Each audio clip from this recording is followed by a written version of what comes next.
CSAT में क्या है, आपको आइडेंटिफाई करना है कि आपका स्ट्रॉन्ग एरिया क्या है, कॉम्प्रिहेंशन है, मैथ्स है या फिर रीजनिंग। अब मेरा स्ट्रॉन्ग एरिया था comprehension and it can become strong area of anybody else, क्योंकि एक अप्रोच होती है कॉम्प्रिहेंशन को सोल्व करने की।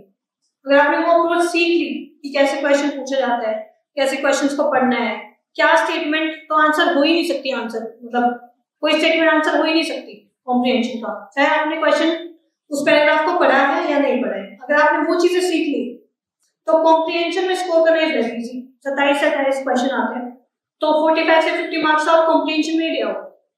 तो आपको पीवाई के सोल्व करो सपोज 2019 के, देखो आपकी क्या एक्यूरेसी बनती है कॉम्प्रिहेंशन की, और कहीं भी कोचिंग से सर बताए या फिर कहीं भी यूट्यूब से कोई एक वीडियो देख लो, बहुत सारे वीडियोस अवेलेबल है कि कैसे सोल्व करना होता है कॉम्प्रिहेंशन को, फिर उसको अप्लाई करो तो उससे आप कॉम्प्रिहेंशन की प्रॉब्लम सोल्व हो जानी है।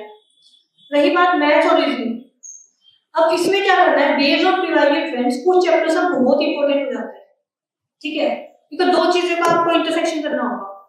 ऐसे चैप्टर्स जिनसे बहुत सारे क्वेश्चन पूछे जाते हैं, सेकंड ऐसे चैप्टर्स जिनमें आप कंफर्टेबल हो। अगर ऐसा चैप्टर है सपोज नंबर सिस्टम है, 10-12 क्वेश्चन हर साल आने हैं, it's very not so difficult. अगर आपने डिफरेंट टाइप के सवाल लगा लिए नंबर सिस्टम के तो आप पेपर में भी कर पाओगे, बिकॉज सीसेट का जो सिंपल गेम है स्पेशली मैथ्स और रीजनिंग का, जितने आप अपने लिए identifiable type of question paper में आइडेंटिफाई कर पाओगे।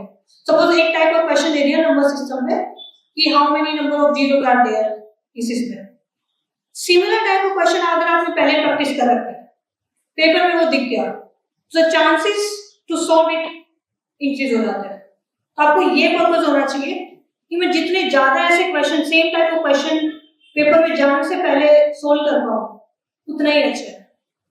और चैप्टर जैसे नंबर सिस्टम है, परसेंटेज है, रेशियो प्रोपोर्शन है, इनसे मे भी डायरेक्ट क्वेश्चन ना पूछे जाए, परसेंटेज और रेशियो प्रोपोर्शन से, लेकिन जो बाकी अगर आपने इनका बेसिक कॉन्सेप्ट सीख लिया ना तो बाकी क्वेश्चन सोल्व करने में आपको हेल्प मिलेगी, कैलकुलेशन में हेल्प मिलेगी। तो ऐसे चैप्टर्स को आपको छोड़ना नहीं है।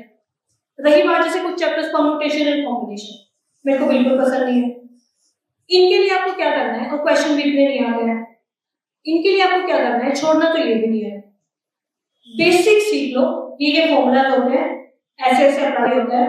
अगर एकदम बेसिक जिससे थोड़ा बहुत पढ़ा है परम्यूटेशन एंड कॉम्बिनेशन, वो क्वेश्चन आ गया, उसको अटेम्प्ट करना है, मतलब उतना करना है कि वो अटेम्प्ट हो जाए, वो पीवाईक्यू से आपको पता लग जाएगा।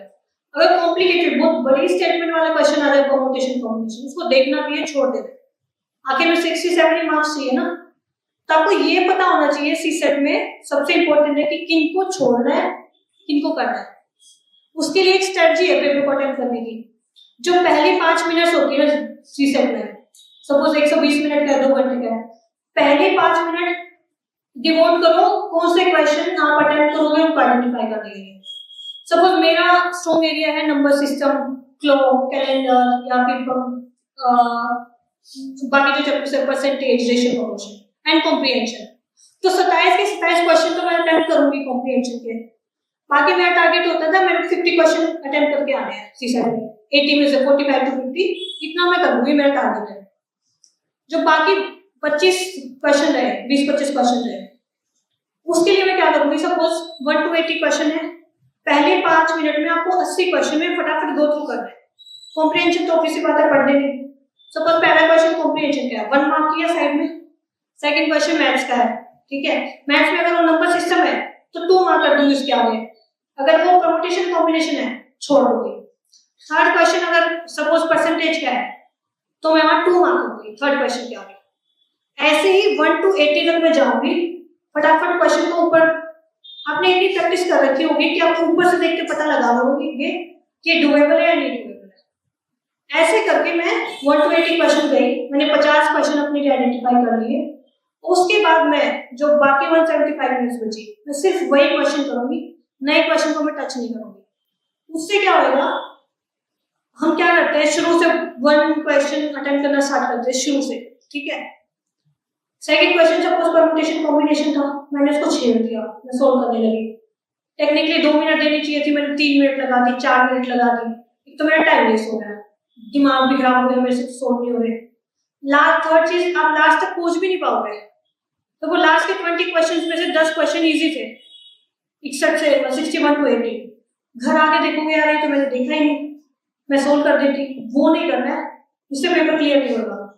तो जो मैंने अप्रोच बताई है वही क्वेश्चन सोल्व करने हैं जिनमें आप कंफर्टेबल हो, और आप कॉन्फिडेंट भी रहोगे कि हाँ 80 क्वेश्चन में से 45 से 50 क्वेश्चन ऐसे हैं जो मैं डूएबल हूँ, तो मेरे को ना पैनिक होने की जरूरत नहीं है, मैं कर पाऊंगी। जितना आप काम रहोगे सीसेट में, तो this strategy will help you to remain calm, तो आप सीसेट स्कोर कर लोगे। मैं बताती हूँ, आपकी बार मेरा जो मार्कशीट आई 91 मार्क्स मिले सीसेट में, and I am not good in maths और रीजनिंग, स्टिल मैंने 91 स्कोर कर लिया।